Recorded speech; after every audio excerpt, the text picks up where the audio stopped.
Hey everyone, back again. So I already posted this door on the internet a while back, but I wanted to share the video on YouTube here and go over the process a little bit. So I was contacted by a client in New Jersey. They were restoring this Chevy truck for a company out in New Jersey for Donovan's Reef in Seabright, New Jersey. It's a bar tavern down there, and they wanted to have their logo incorporated on their doors.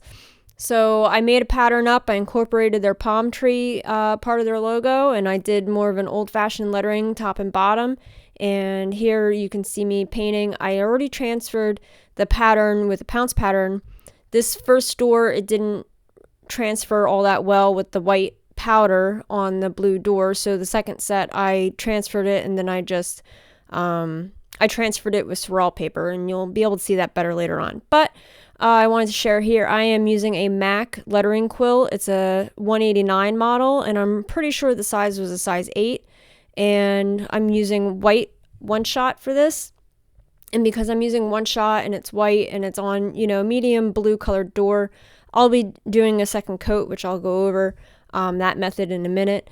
But the tape lines, top and bottom, they are finesse tape. It's called their edge tape. It's a super low profile tape, and it leaves nice, clean, sharp lines, and it's able to do a slight curve, so that's why I use that top and bottom of these letters. I'm using the hand over hand method for this job, and I'm paletting on a playing card. It's a nice coated surface, and it's nice. I just started really using this type of method recently because it keeps your palette super close to you, rather than, the normal way I used to do it, which is the palette towards the left. As you can see, I keep my reducers there, so I dip in the reducers and then just use the card. I'm still getting used to this method, but I'm finding it fun in certain situations. And I already went over the finesse tape and have the little link bar up there. I'll link that in the description, and I'll also link the brushes and all that stuff. And I am using one-shot high temp reducer, and I believe I already said that I have their hardener mixed into the paint too. And I'm fussy with the lettering, of course. I'm trying to keep my strokes nice and even because I'll be double coating this, and I'll go over that in a minute. I did all this work at KJA Restorations in New Jersey. They were the ones that were restoring this truck for Donovan's. And I had well-lit area, which is nice to work in. I don't always get that. And a nice, comfortable shop setting. So I really enjoyed working for them. And here I am plugging away, and I'm going to throw a little bit of a tune in here before I get to the double coat, and I'll talk about that section too.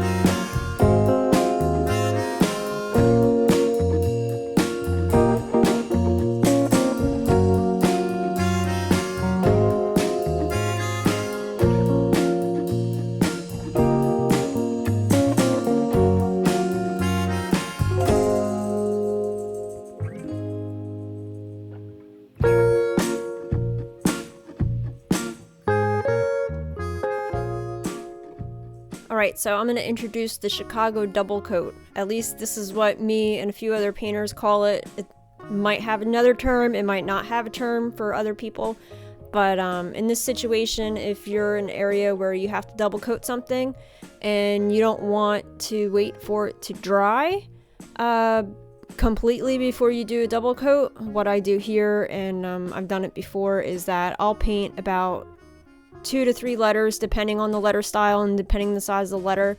I'll paint 2 to 3 in, and then I'll go back and double coat over the wet paint. Now this paint is still very wet.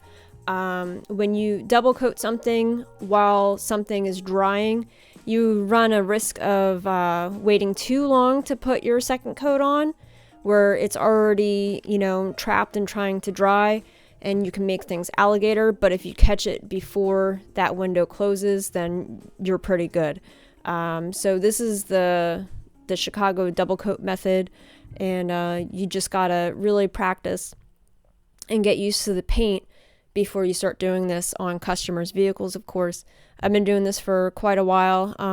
About 10 years ago, I realized that when you go to double coat something, you either have to wait for it to completely dry, or you can hit it while it's still really wet. Anywhere in between, if that paint is tacked up halfway, you can't. You just got to walk away and wait for it to completely dry. Otherwise, you're going to be putting wet paint on top of halfway dried paint, and then all the solvents will fight each other and they'll alligator. And if you've ever done that, you know exactly what I'm talking about.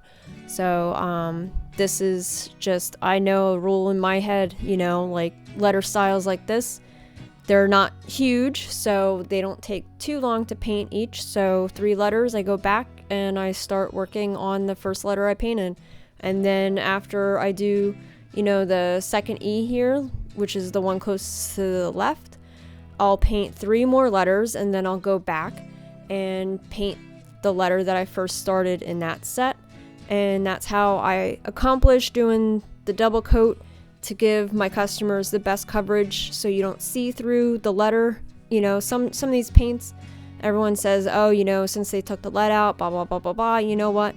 They took the lead out over 30 years ago now, I believe. So we just have to adjust with the times and, get the job done anyway. And so this method works for me. It works for other people. If people have the time to wait for something to completely dry to then double coat it and continue their work, by all means do it.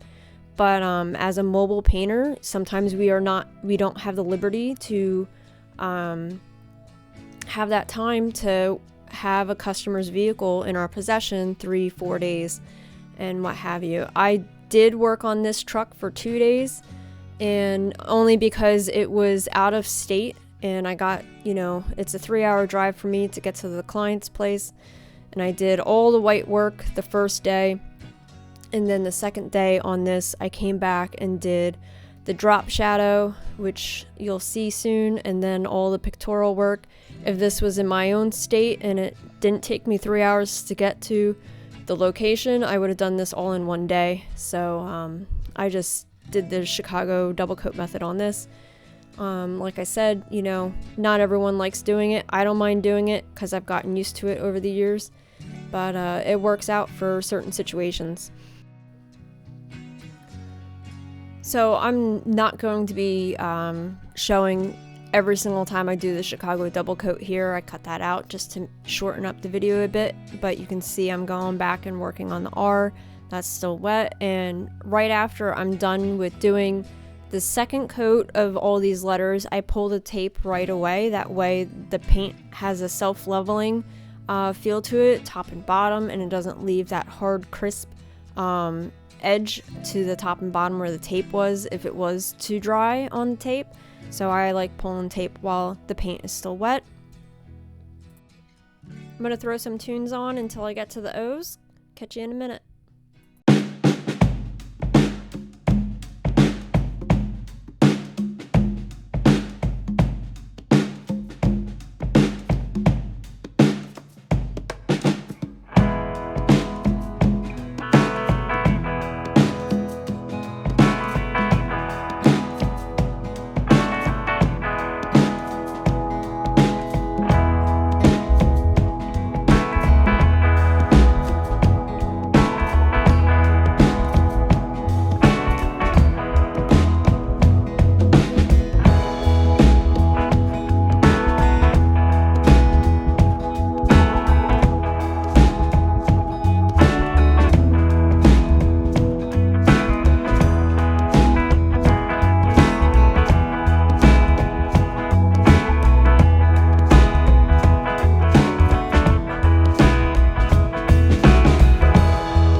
As you see, I didn't have any tape top and bottom of my O's, and that's because when you are doing traditional lettering, a lot of times any of your round letters, you don't want to put tape on the top or bottom because they actually go past the top and bottom of the line where you run the rest of your letters. It's for optical reasons. There's a whole science behind it, and if you get into sign painting, that's something to keep in mind. When I first started learning how to letter, before I knew how to letter, I was trying to make all my block letters in the same size box, and it didn't look right until someone mentioned to me about that letters have different widths depending on the letter style, and the O's and all the round letters go above and below the regular line of copy. And the list of little quirks about lettering is so long, and it's very interesting when you get into it. But that's why I didn't run tape line on the top and bottom where my O's are, because they do go above and below the line of copy. So just a little tad bit of information there. If you want to get into lettering, get some books and read them.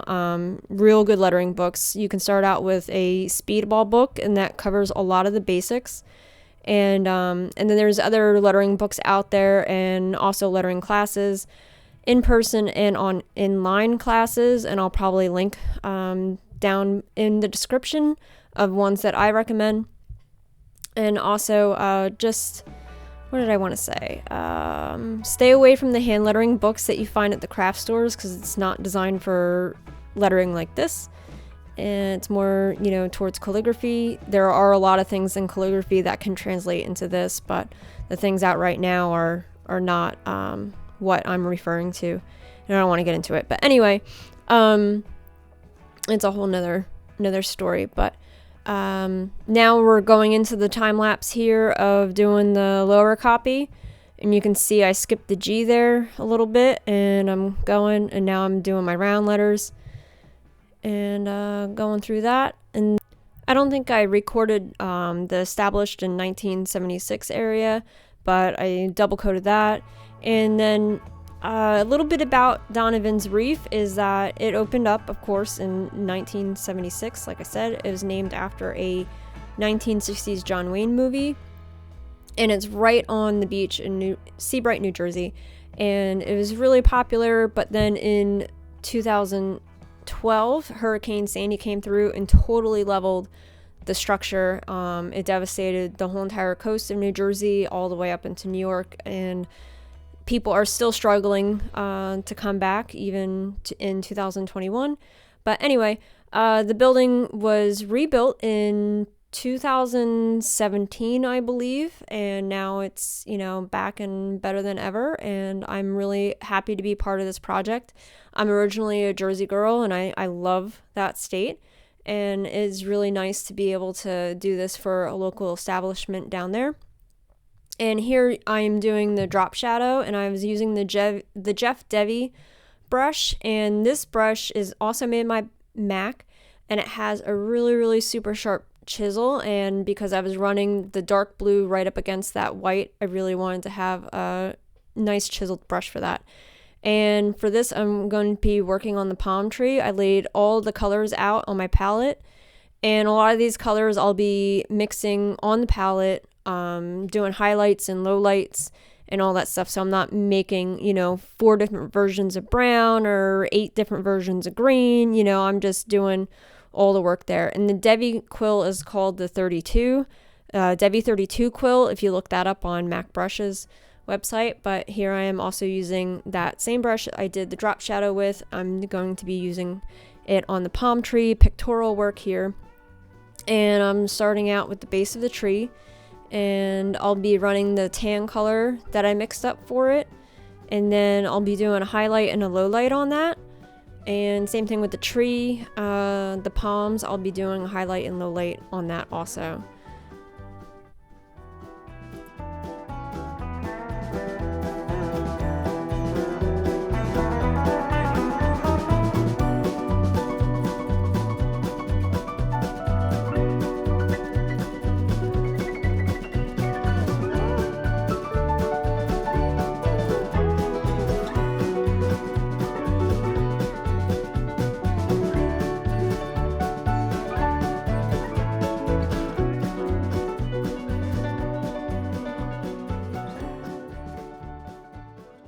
Alright, here I'm just gonna dip into my lighter color and mix a new spot.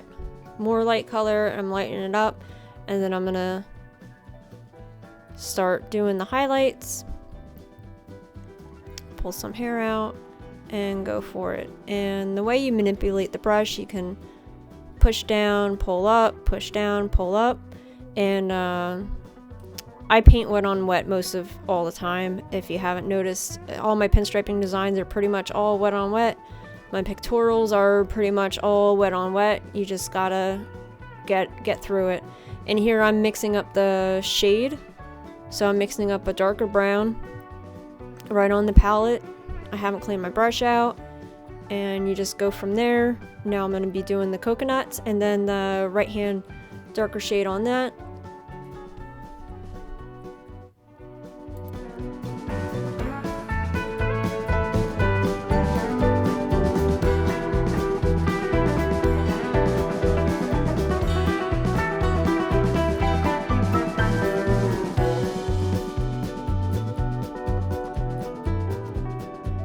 Like I mentioned before, this brush has a fantastic chisel.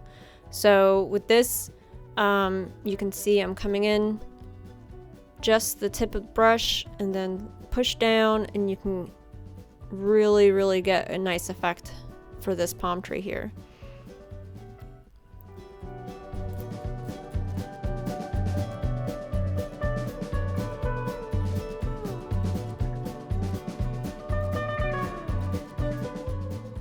I'm gonna do some time lapse here and do the highlights on the coconut, clean the brush out a little bit, do the sand. Now clean the brush out, do the water.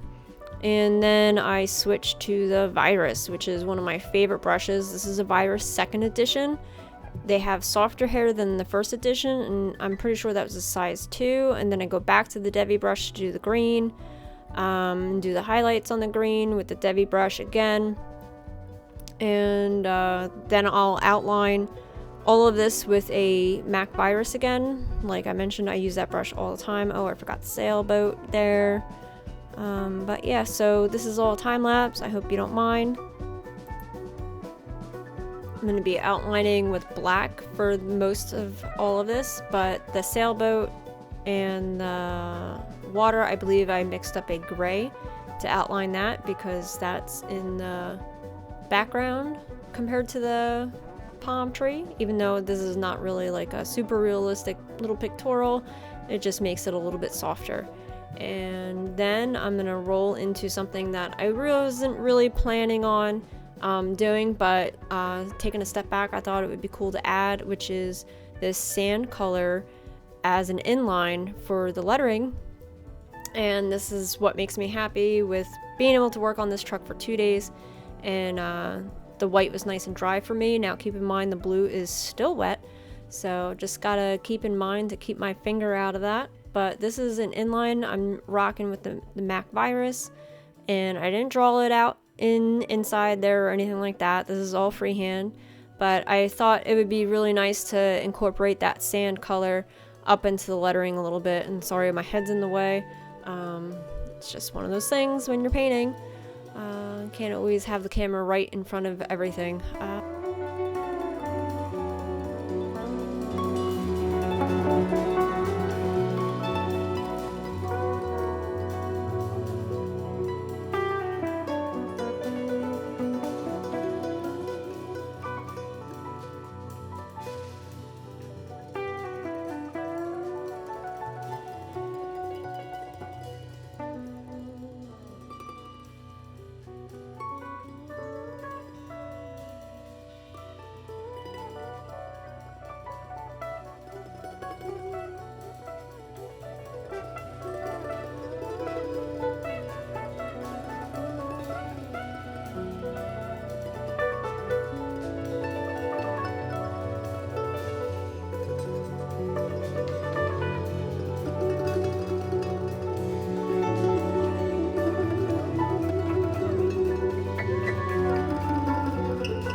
And right here, I didn't like how the middle bar of the E had a little bit of a thicker end to it, so I'm using the MAC wipeout tool here. It has a nice rubberized soft end to it. There's other ways you can go about doing this. There's other tools that you can be using, but this is a really handy tool and I use it all the time. And then I come back with the MAC virus and I just straighten that out a little bit and go from there. So Reef will be in, I believe, real time, and then the rest of Donovan's will be sped up. But yeah, I hope you like the little tan inlay there. I enjoyed it. And then at the end of the video is going to be photos of the finished truck doors, and I hope you don't mind. I'm going to throw some tunes on here and see you on the next video.